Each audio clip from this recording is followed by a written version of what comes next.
Hello and welcome to God and Country. Hope you guys are having a good week, and hopefully everything is moving right along here in 2025.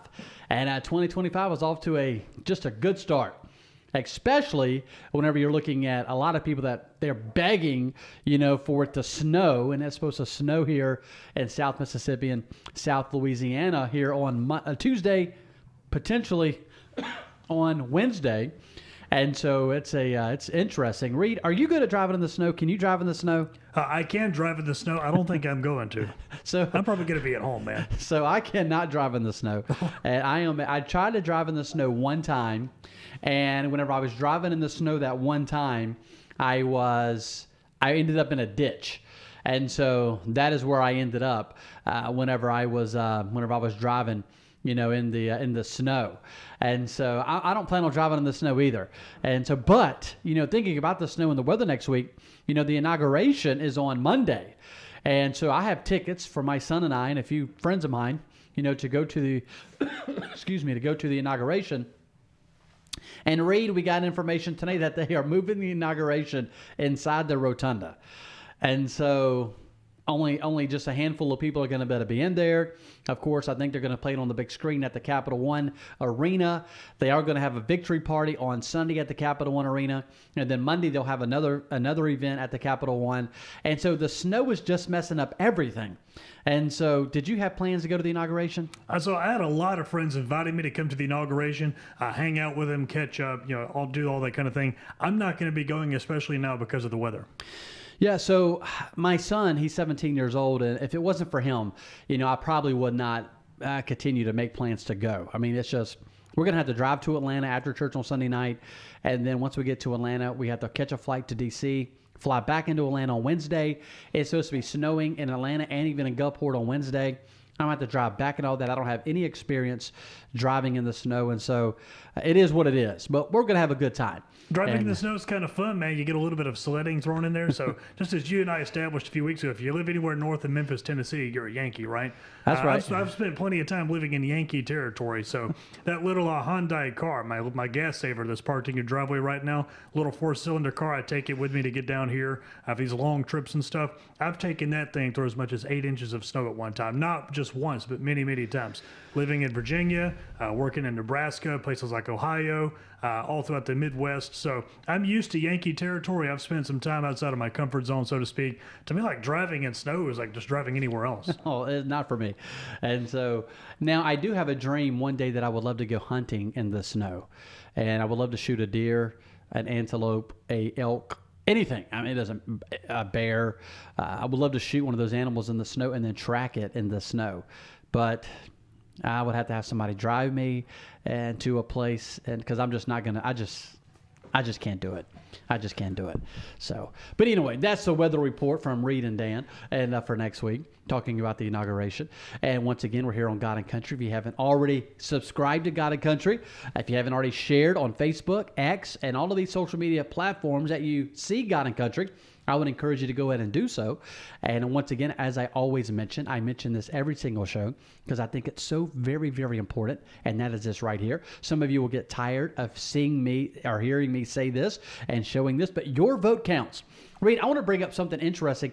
Last week, I'm a part of several political campaigns here on the coast, and I'm part of an election in Long Beach, Gulfport, Pasco Cheyenne, Biloxi, and even Ocean Springs. And so I'm helping multiple candidates in Ocean Springs, multiple candidates in Gulfport, one in Long Beach, one in the Pass, and one in Biloxi. And so I went to 2 different events. One event last night, and I'm telling you, it was a very strong event in Ocean Springs for Bobby Cox, who's the alderman at large who is running for mayor. Very strong event, one of the strongest that I've been to. I went to another event this week on Monday night in Long Beach for Tim Pierce, who is running for mayor there in Long Beach.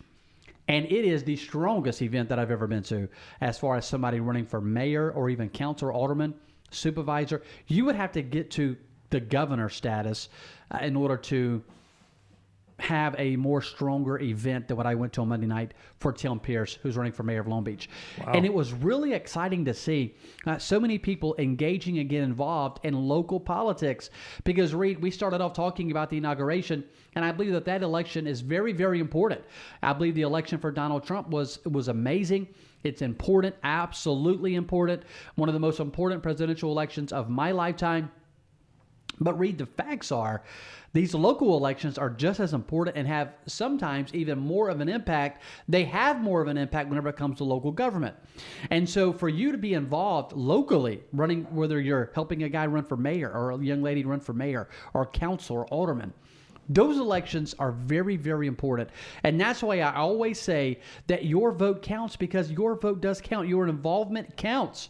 And so get involved, get engaged in what's happening in your area, in your city, in your district. You say, well, it's not very big, it's small. You know, and a lot of these elections, I've been looking and researching them and looking at these elections.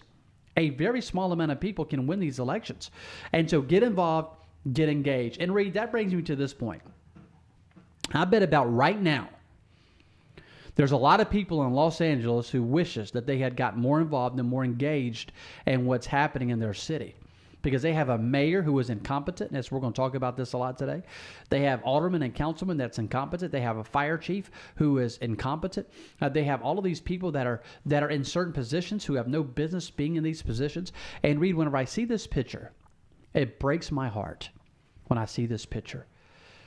This fireman on his knees trying to fight a fire. These are the bravest of these men and women that are in harm's way, that are doing everything that they possibly can.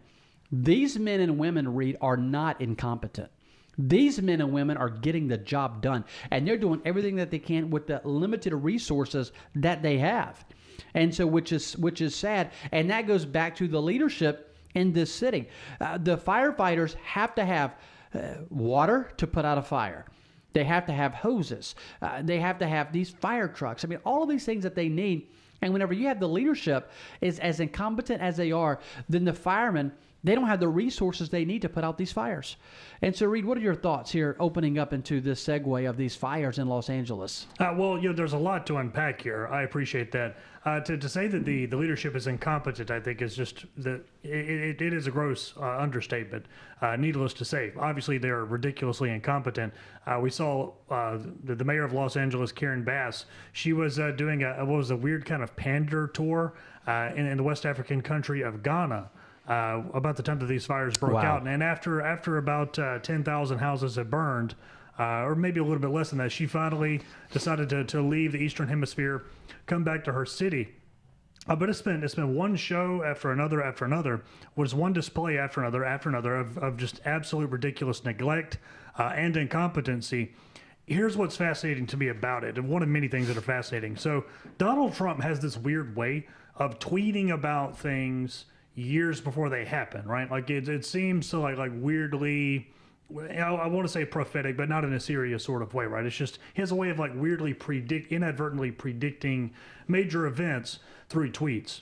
I was actually seeing some old tweets that are, I guess, well, back then they were tweets. Now I guess they're just called X posts of Donald Trump from years past, warning publicly, Governor Newsom, you're going to have fires in your state, Los Angeles, Southern California, that whole area is going to catch on fire if you don't do something to reroute the water that's in Canada and in Washington and in Oregon and in Northern California down into, and let the southern part of your state actually get access to this clean water that can be used to fight these fires. It's been years. Like I found tweets from Trump going all the way back to 2018 where he's saying exactly this. And I was a bit just stunned by that because once again, the man just has a certain way of inadvertently predicting things in a very specific sort of way, I think. And unfortunately this time, he was absolutely right. Governor Gavin Newsom and the leadership of Los Angeles, they've absolutely dropped the ball. Maybe you know this already, but this was back in 2023, I believe March of 2023 to be exact. The LA County Board of Supervisors changed the testing requirements to become a firefighter or a paramedic there in Los Angeles County, and in order to be more in line with their equity-based metrics, with their DEI, diversity, equity, and inclusion-based metrics. So basically, they made it easier to test into becoming a firefighter or a paramedic so that more women and more minorities could become firefighters. This is one of those statements that's going to get us in trouble. Maybe you disagree. I don't think women should be firefighters at all. That's my hot take, and I think I'm going to have a few hot takes about this. I think there might be 1 in 1,000 women who need to be firefighters. I haven't met one of those women who needs to be a firefighter, but yeah, I don't think I just don't think that's a job that women ought to be in. You know, if my house is on fire, I want the biggest, buffest, most jacked dude of them all, and maybe 5 or 10 of them, come in with a truck and a fire hose to come put my house out and save my house and save my family and my dog and my cat and whatever else, right? Not the kind of people that LA County's been adding and been recruiting as firefighters and paramedics over the last few years. Leading into that, Reed, I want you to watch this video, okay? I want you to watch this video, and then we'll talk more about it after. Call or a fire call, that looks like you. It gives that person a little bit more ease, knowing that somebody might understand their situation better. Is she strong enough to do this? Or, you couldn't carry my husband out of a fire. Which my response is, he got himself in the wrong place if I have to carry him out of a fire.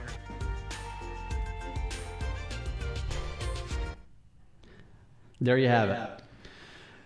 Okay, so there's a lot to unpack about that. That's hilarious, and that clip has been circulating there for a couple of days. So let's say a white man, his house is on fire, and let's say a bunch of firefighters come to put out the fire, but they're black firefighters. And he says, well, I don't want black firefighters. I want my firefighters to look just like me. According to the message of that video, he's perfectly justified in saying such a ridiculous and defensive thing.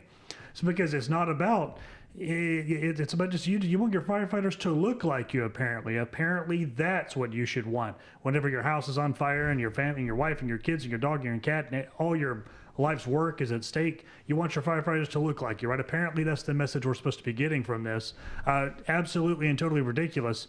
Another controversial point, apparently, I don't really care what my firefighters look like, honestly. As long as they can just get the job done, save my house, save my family, that's it. But apparently that's just backwards thinking in this day and time. You know, whenever you see this picture right here of that fireman with that water shooting on, you know, the fire that's going. Reed, you know, when it comes to these fires, if my house is on fire, I don't care who shows up to my house to help put out the fire. As long as whenever they show up, they have water to help put out the fire. These firemen, these people that are firemen, they put their lives in danger, you know, to fight these fires. They go in harm's way all the time. I don't care. I just want them to be able to do the job. It's like whenever if I go to the doctor, if I'm going to have heart surgery, look, I don't care if it's a woman that does the heart surgery, or if it's a man. I just want them to be able to do the job. You want the most qualified person there, which is not even close to an outrageous position to take. That is the most normal position you could possibly have. I don't want somebody to show up, you know, and that's why they have tests, you know, in order to be a firefighter. They have a test. In order for this gentleman to be a firefighter, he had to take a test. If you're going to be a police officer, you have to take a test. If you're going to join the military, they put you through all of this training so to get you ready to carry out the job. And so for this person to say that, you know, whenever she made the statement that if I show up at your house and if I can't peek up and carry out, then that's not my fault. That's your fault that you put yourself in that position. There are so many things wrong with that statement. Yep. I mean, just think about this for a moment. A fire starts. I'm trying to get my children out. The stairs collapse and I'm stuck. How is that my fault? You know, I'm there and I'm trying to get my children out. And so then a person comes in that's a firefighter and they're, look, you talking about controversial. I'll make some controversial statements. They're overweight. They can't get to me hardly because they're overweight. They're so out of breath. They don't exercise and they can't. And so the training has been lowered, you know, so anybody can be a fireman. Not anybody needs to be a fireman. Listen, I don't need to be showing up at your house as a fireman to put out the fire. Now, if my neighbor's house catches on fire, or if I'm driving down the road and if I see a fire at a house, of course, I'm going to stop. If there's no fireman there, of course I'm going to stop. I'm going to go beat on the door. I'm going to do everything that I possibly can to help get people out of the house, get the water hose going, trying to put the fire out, call 911. I'm going to do all those things. But if you call 911 and if they're going to send out firemen, I've not been trained, Reed, to do that. Like, I'm not trained to go put out a fire. I'm not trained to do CPR. I'm not trained to go in and help somebody get out of a fire. Now, as a good Samaritan, if I'm driving, like I said, if I see it, of course, we'll stop and try to help. But whenever the firemen show up, that's not me on that fire truck, and the reason is because I've never been trained. Now, if I want to go through all the training to become a fireman, that's one thing. And so this person to say that, you know, what this person is saying is that if a gay person calls, then this gay person wants a gay person to come and help them put out their fire. I can guarantee you that if a gay person calls the fire department, they don't care if they're gay or not. They just want them to show up to put out the fire. Listen, I'll say this. If my house catches on fire and if a fire truck pulls up and if it's a gay fireman that gets out of that fire truck to come and do the job, I'm not going to say anything. I'm going to let them do the job. I mean, I'll be like, I know I got to have a straight person come and put out the fire. No, get the fire hose and put out the fire. You know, it's like, you know, I'm a Baptist. You know, if a firefighter shows up and he's a Catholic or a Methodist, like, I don't care. I've got children. My house is on fire. Help me get the children out. Let's put the fire out. You know, why does it matter? And that's what is just so irresponsible. And that is one reason why LA is on fire, is because you have idiots like this. You have people that are just dumb like this that make statements like, well, they want somebody to show up that looks like them. No, they don't. No, they could care less. They want somebody to show up that's competent and that can do the job. That's what they want. Just imagine your house is on fire, okay? And just a fat lesbian like that waddles up there in a fire suit, and like that's your only hope. Like, do you go into panic mode right then? Like, oh my gosh, like I'm done for. My house is done for. Like, what do you do in that situation? What I do is start praying if you're not already. Well, first off, if they show up like that, we know that the fire is probably not going to get put out very quick. You know, now look, I'll be honest with you, and boy, this time about getting me in trouble. I've seen some women that are strong, that are probably stronger than me. You know, I've seen some women that are more cut than I am. You know, they lift weights and all those things, and they do a much better job, you know, than I could ever do as far as putting out a fire or getting people out, you know. And so at the end of the day, Reed, to be honest with you, if the house is on fire, I want people to show up that's competent, that can do the job. Absolutely. That can do that. That's went through the training. They don't have to lower the training so these people can pass tests. No, they have training, and it's across the board for everybody. It's the same. If you're going to be a fireman, as a lady, then you should better pass the same test as a fireman pass. And if you can't pass it, then you can't be a fireman. And that's across the board. That even goes for the military. Yeah, special forces. The training needs to be the same across the board. Now, I don't think women are to be in the special forces. That's my personal opinion, and I'm not sure where you stand on that. But at the end of the day, if you're going to be in the special forces, then at least pass the same training. You're going to get somebody killed, and that's what's happening here in L.A. People are dying and losing their life because they're worried about whether or not this lesbian or this gay person or this whatever person can pass a stinking test and become a fireman, and so they lower the standards. And at the end of the day, the standards need to be the same across the board for everybody. And so if you're going to pass the test, and if you can pass the test, if you can carry 200 pounds or whatever the weight is down a flight of stairs and out the door, and if you can run upstairs so fast, and if you can undo a hose, and if you can meet all the requirements, then I don't care. Let's just put the fire out. You know, at that point, let's get the fire out no matter who they are. You know, let's whatever we have to do. But before the fire even gets there, you know, the requirements need to be the same for everybody. And whenever I see this picture, All I can think about, Reed, is the reason why we are where we are in Los Angeles is because they hired a bunch of people that all they cared about was meeting these DEI requirements. And what's happening is people are dying and people are losing their life. And let's show this video here. They treated too many white men being firefighters as the emergency in and of itself, rather than emergencies themselves. Absolutely. That's right. 100%. 100%. Watch this video. Look at that fire. It looks apocalyptic, man. Unbelievable. Like, that looks like something out of a Left Behind movie or something. Yeah, I mean, You vote for Democrats to run your city and you just say hello to the apocalypse. And it's not just Los Angeles. Think about Minneapolis and St. Paul after the George Floyd riots. yeah, that's what you get. Yeah, you get your city going up in flames when you elect Democrats. That's why, ladies and gentlemen, I say this all the time, is your vote counts. Your vote counts. When you hire people like that, this is exactly what you get. You know, if I'm a Democrat and I'm going to be voting Democrat, I'm going to make sure that whoever I'm voting for as a Democrat is going to hire the best people for the job.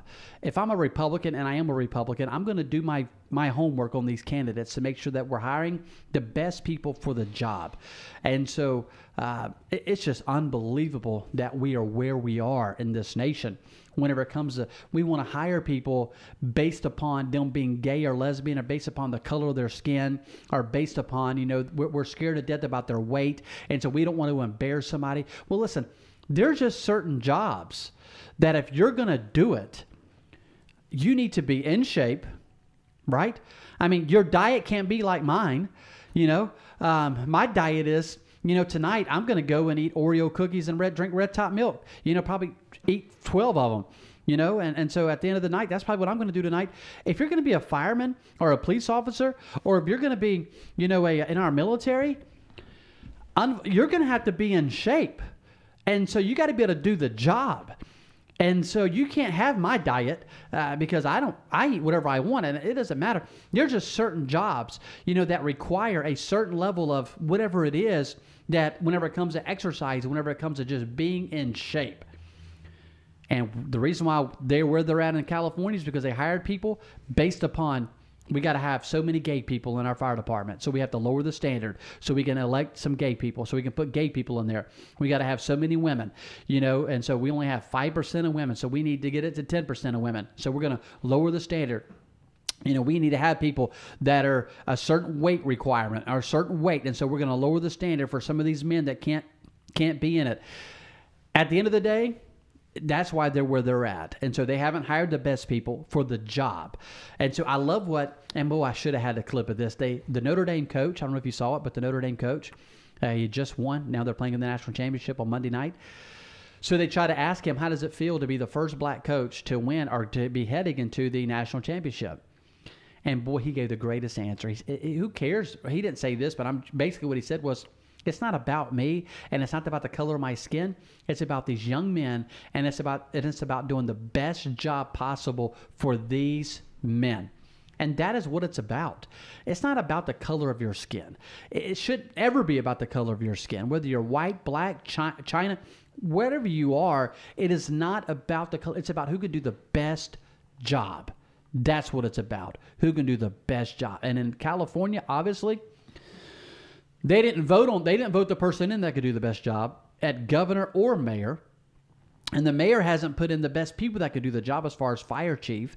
And the fire chief obviously hasn't hired the right people for a fireman because they're worried about hiring so many gay people or so many lesbian people.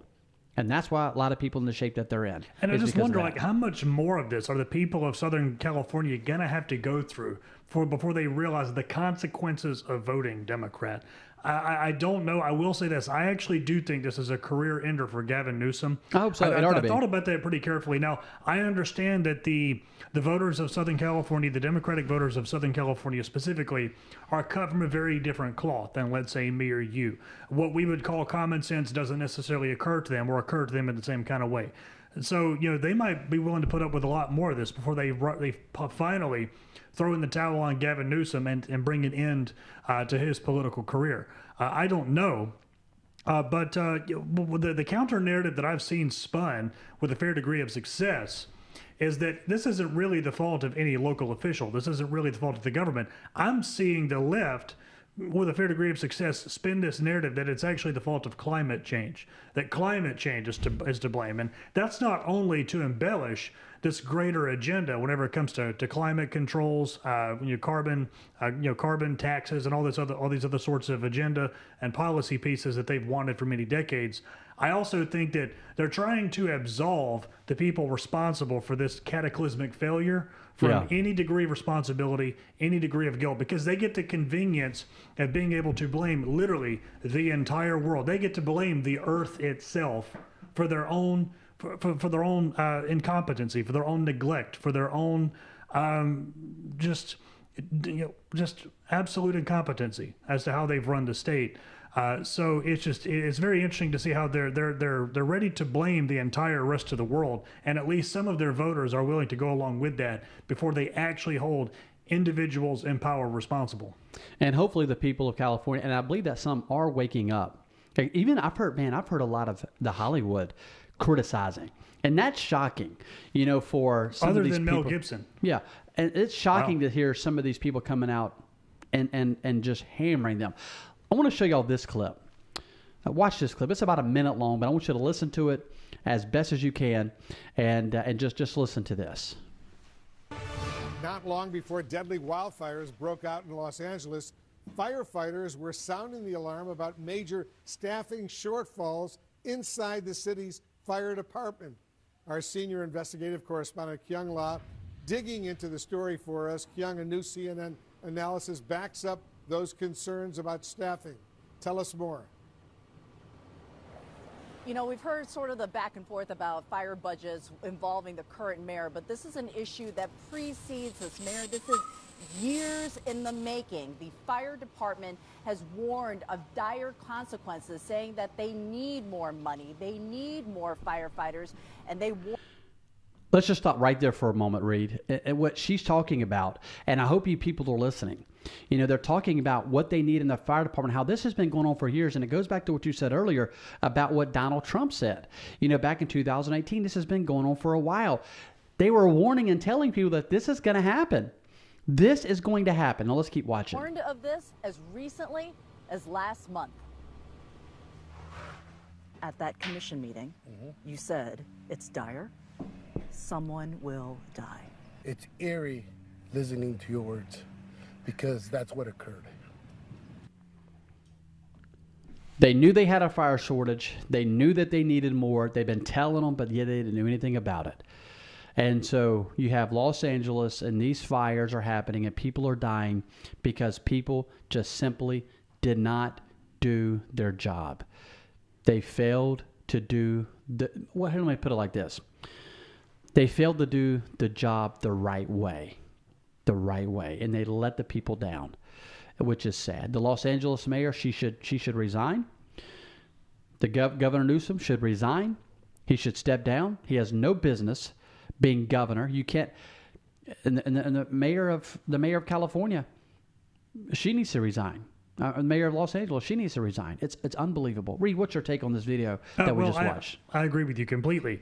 The warnings were there as far back as 2018. Just like I was talking about earlier, and just like with this, wildfires are a fairly common form of natural disaster in California. Like the government of California and the leadership of Los Angeles cannot act blindsided by this.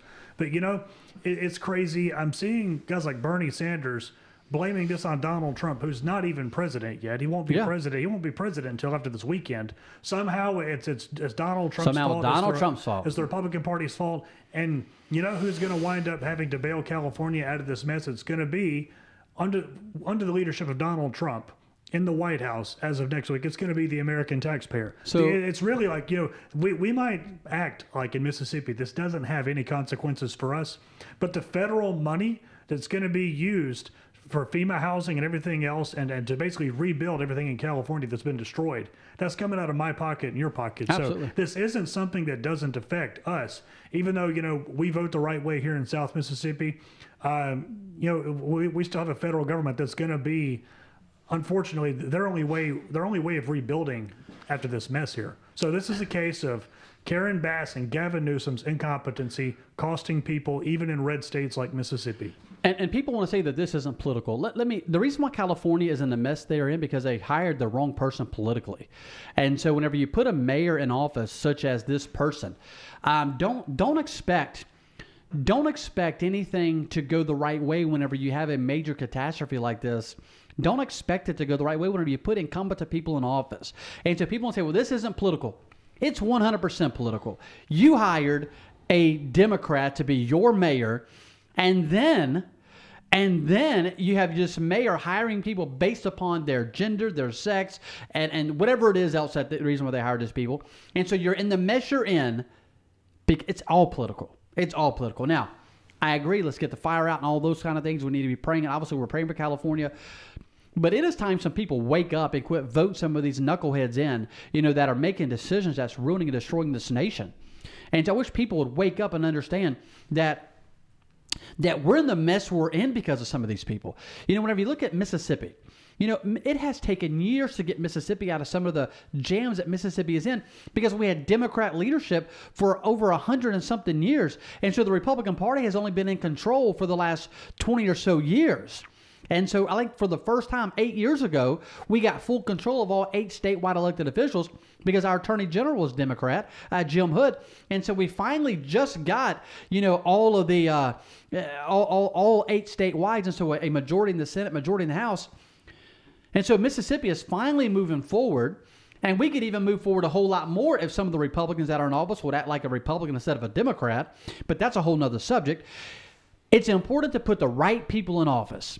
And that's why your vote counts. Your vote counts, and it's so important that your vote counts. Even if you're voting Democrat, at least vote people in office that want to put the right people doing the job. And so it's so aggravating. Listen to this again. Listen to this guy again. We just heard it, but listen to him again. It is coming straight out of the horse's mouth. It's not my opinion. It is theirs. Recently, as last month, at that commission meeting, you said, it's dire. Someone will die. It's eerie listening to your words because that's what occurred. Someone will die. He says, that's what occurred.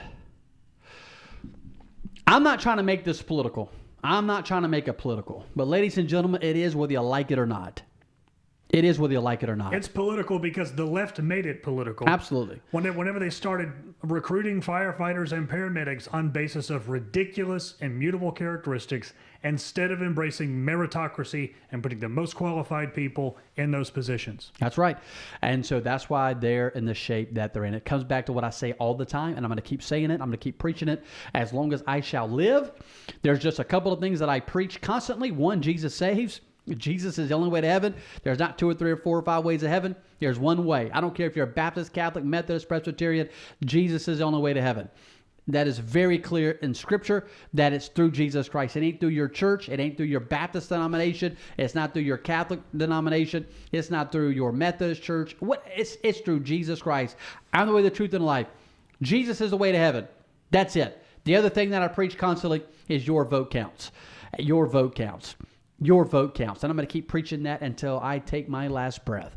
And because I believe it is so important. Jesus, your vote counts. Let's put that on your headstone, man. It needs to be. How you like this hat, Reed? I mean, I love the hat. How y'all like that, ladies and gentlemen? My Make America Great Again hat, autographed by the President-elect, number 47, Donald Trump. Did he autograph that in front of you? So he did not, but we did so much work in Harrison County for President-elect Donald Trump, not just in Harrison County, but all over the United States of America, that he sent this to us because we did such a good job. And I love wearing this hat. I wear it from time to time. I was going to wear it at the inauguration on Monday, but because of climate change, of course I'm taking because of the weather, and things are going to be a little different. So, but anyway, let's talk about another subject that I think is so important, and that is TikTok. TikTok. So TikTok is getting banned. And I read that the Supreme Court upheld the ban. So Reed, you know more about this subject than me, so I'm going to let you lead us into it. Well, okay, first off, I don't think that any TikTok ban is going to last. I don't think that Donald Trump is going to allow this to go into effect. Right now, it really remains in Donald Trump's hands. Does it really? Yes. The fate of TikTok rests in Donald Trump's hands right now. And let me just say this real quick. Let me say this real quick before Okay. you get into that. Some of these videos on TikTok are killing me. Some of these, they're awesome. It's some of these Chinese guys. Have you seen them? And they're like a message from your Chinese spy. And I saw one. I should have recorded it and played it. It is so awesome. He says, Sarah, you know, he goes, I've been watching you, and you need to quit cheating on your husband. And then he goes, he just says Dan in Mississippi. I mean, he just starts naming all these things, you know, these people all over the U.S. And it is so funny because they're just having fun with this whole ban thing. So I just wanted to mention that. And they're Chinese guys, and they're cracking me up, and they're hilarious. They are hilarious. So back to you, Reed. Sorry. No, I didn't even start my own TikTok account until right at about a month ago. All my years of just working on social media and doing marketing and stuff like that, I had intentionally just rejected the possibility of starting a TikTok account for myself. I started one about a month ago, right about the time it looks like we're going to have a short-lived ban on the app. I do not predict Donald Trump is going to go forward with this one. I think that how was it in his hands? Explain that. Can he sign an executive order? No. So it was passed. My understanding is that it was passed by both houses of Congress during the Biden administration. Yeah. Has not yet gone to the White House. That's my understanding. So, like Donald Trump. So he has to sign it. Yes. Yeah. And that's what I read this morning. And that could be. That might not explain all the legal nuances involved in the case. So Joe Biden can't sign it. I don't know. See, and there's a little bit that's confusing here with it to me. But what I did read is that right now it's up to Donald Trump what's going to happen to TikTok. Okay. That's really the bottom line here. And I think that being said, I'm pretty optimistic. I think that there's one reason why the Democratic establishment and even the Republican establishment, along with them, hate TikTok, and that's because Donald Trump was able to use it far more successfully than the Democratic Party was. Because TikTok proved to be a net positive for Donald Trump. He got like 1 billion That's why followers. They want it gone. Or right. a billion He clobbered views. Joe Biden at TikTok. It was unbelievable. Absolutely unbelievable how well he was able to do on TikTok, getting all kinds of influencers to come on the app and help him. It was impressive. As a TikTok skeptic, as a person who wishes TikTok didn't exist, I'm still impressed with what Donald Trump did on that app. I feel pretty optimistic about this one. I think that this is one of those stories that everybody on X gets really worked up about for a couple of days. They act like they treat it like it's the biggest and most important thing that's ever happened. And then in a few days, things more or less settle down and go back to normal. So I don't feel any sort of dread that TikTok is going to be gone. I think that TikTok is going to be here for the foreseeable future. I hope I don't have to eat my words. I feel confident that I won't have to, but Trump is grateful to TikTok, I think. He is. Trump realizes that TikTok helped him tremendously. I'm 30 with people my age and younger. Yeah.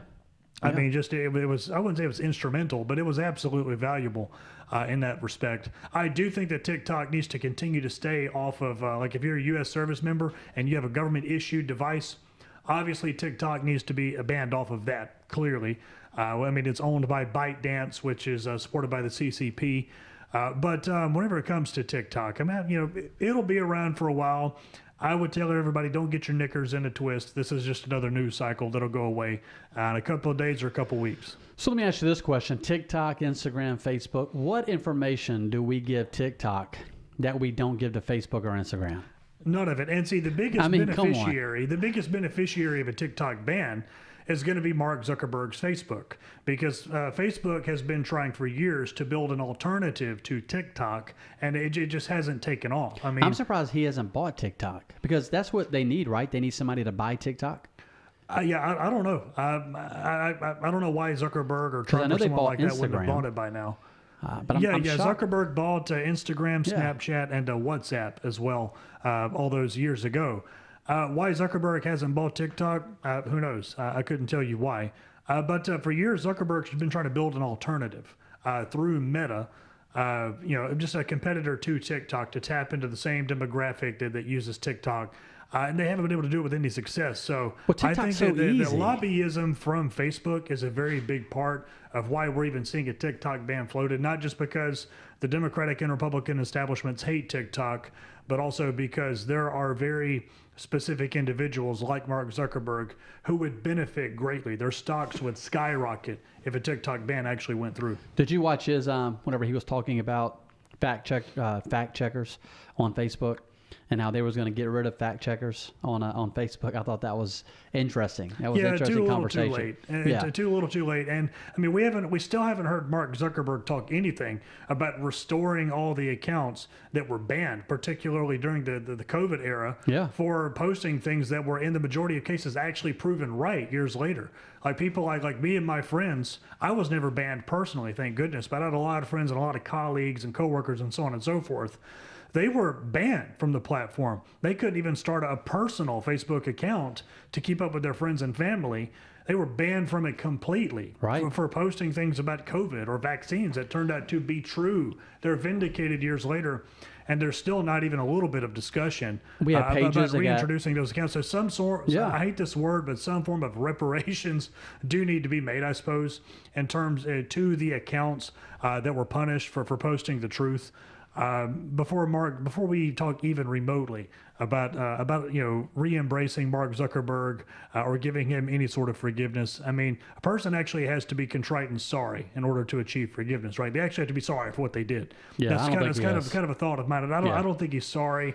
I think that he's just a guy who's trying to jump on a trend. Even on Joe Rogan's podcast, he's trying to show that he's down with the right wing, and he's not. I think he's just a fraud. He's a huckster.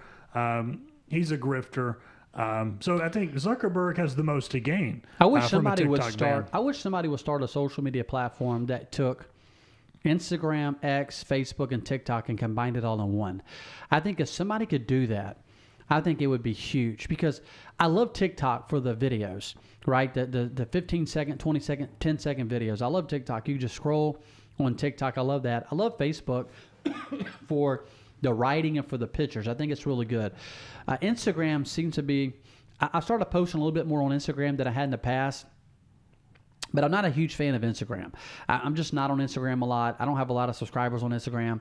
I don't really do a lot with Instagram. X, Twitter, I post my articles on there, and it gets drives a little traffic, not nearly as much as my Facebook page. My Facebook page, obviously, it's a whole lot bigger than my Instagram, Facebook. My Facebook is bigger than my Instagram, TikTok, and Twitter combined. But I wish somebody could take all of those platforms and put it into one. I think it would be amazing. You mean like all the different, like the best features of each of those platforms? Yeah. And I feel like X is moving kind of in that direction. I think that X has a lot more ability to. So X is it began as Twitter, a micro blogging platform, right? So like whenever Twitter first started, almost all the content was just people posting little quips. Back then it was like 140 characters or less. Yeah. A platform that begins like that has a much easier time becoming a long-form video platform than, let's say, YouTube. If YouTube wanted to add a microblogging component where people could just post like little text-only quips, it would be awkward for YouTube to integrate that, because YouTube is known as the video platform, right? So I think Elon Musk's X is in the best position of all, I think, to move in the direction a bit closer to what you're talking about. On X, I mean, if you're watching any video and you swipe up, it's just like navigating the Reels function on Instagram, for example, or even on TikTok. I mean, it looks and it feels a lot like you're scrolling on TikTok sometimes whenever you're watching this kind of stuff on X these days. A lot of these little bite-sized crazy videos like the ones you were describing, and people doing all kind of stuff. So I feel like X is moving in that direction.